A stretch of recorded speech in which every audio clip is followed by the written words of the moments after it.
S'il y a bien un truc qui fait peur aux sportifs, c'est de se blesser. C'est bien simple, c'est synonyme du pire pour nous. Parce que ça veut dire qu'on pourra plus s'entraîner. Et pour ceux visant la performance, progresser. Mais il existe quelques petits trucs à savoir pour optimiser cette période où on sera pas à fond. Et aujourd'hui, je vais t'en parler.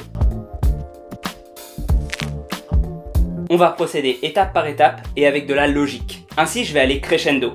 Du plus facile au plus dur à gérer. Le premier type de blessure auquel tu devras faire face, ce sont les opérations bénignes. Par exemple, les dents de sagesse, une arthroscopie ou alors une opération des yeux. Il faudra bien suivre les recommandations de ton médecin. Et donc, tu auras une période de convalescence, sans sport, pour aider ton corps à cicatriser. Déjà, première chose, renseigne-toi bien. Pose des questions spécifiques au médecin. Quitte à les noter sur un bout de papier avant le rendez-vous ou carrément à les appeler. Tu dois savoir exactement quels sports sont autorisés et déconseillés. Jusqu'à quand? Quelle intensité?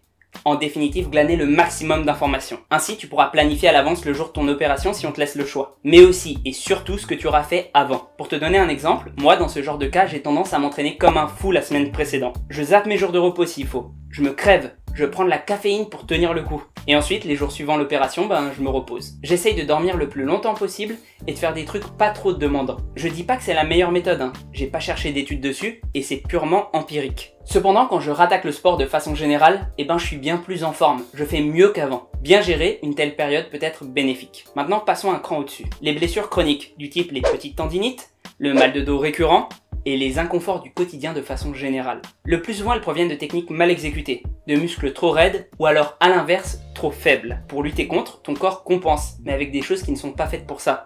Et donc tu te blesses légèrement. Hormis pour le mal de dos, pour lequel certaines études ont prouvé que le renforcer tous les jours améliorait la récup, il va falloir changer tes méthodes. Je te conseille de trouver d'autres exercices pour travailler les mêmes choses. Ou bien alors de bosser ta technique. Si ton coude te fait mal quand tu étends le bras, alors limite-toi à une amplitude sans douleur. En musculation, baisser légèrement les poids pour augmenter les répétitions peut être une solution. On joue moins sur l'intensité que le temps sous tension. Je sais que ça peut être un peu difficile niveau ego de se dire qu'on va baisser la cadence sur certaines choses. Mais c'est peut-être mieux que s'arrêter totalement, non? Ah oui, comme je l'ai dit dans ma vidéo sur les étirements, en faire régulièrement diminue grandement le risque de problème. Et j'espère que je te l'apprends pas, mais prévenir c'est toujours mieux que guérir. Enfin, le top du top niveau nuisance, j'ai nommé les blessures lourdes. Dans cette catégorie, on parle majoritairement de rupture des tissus, que ce soit os, muscles, tendons, ligaments, etc.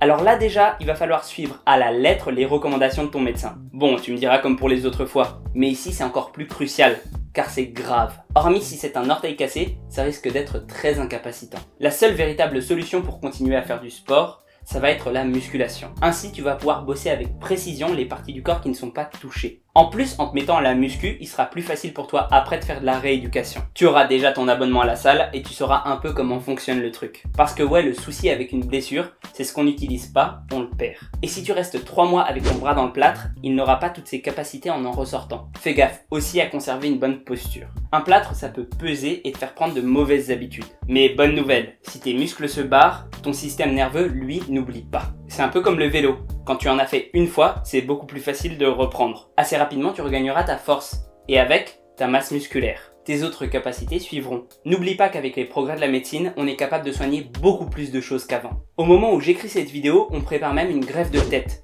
Ou de corps, je sais pas, c'est toi qui y vois. Alors une blessure, si encombrante soit-elle, ne doit pas te servir d'excuse. Et sur ce, j'espère que tu es maintenant un peu mieux armé face aux difficultés que tu pourrais rencontrer dans ta vie de sportif. Prends soin de toi et à la prochaine.